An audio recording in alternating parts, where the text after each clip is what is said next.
আজকে মাছ চাষে বিরাট একটা বিপর্যয় এসেছে এবং লবণাক্ততা বৃদ্ধির ফলে আমাদের খাবার পানি বিরাট সংকট দেখা দিয়েছে। উপকূলের ৭৩% মানুষ যারা সুপ্রিয় খাবার পানি থেকে বঞ্চিত। আজকে লবণাক্ততার কারণে আমাদের নারীরা বিশেষ করে নানা ধরনের রোগে আক্রান্ত হচ্ছে। সামগ্রিকভাবে আমরা খাদ্য নিরাপত্তাহীনতায় ভুগছি।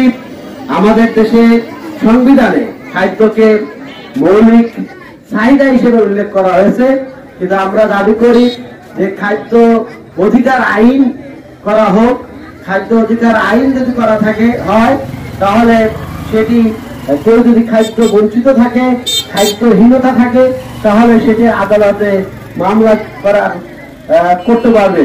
কারণ আমাদের দেশে যে কৃষি, আমাদের যে মাছ, আমাদের যে পানি, এগুলো খাবার উপযোগী যাতে হয় সেই জন্য আমাদের প্রয়োজনীয় ব্যবস্থা নিতে হবে।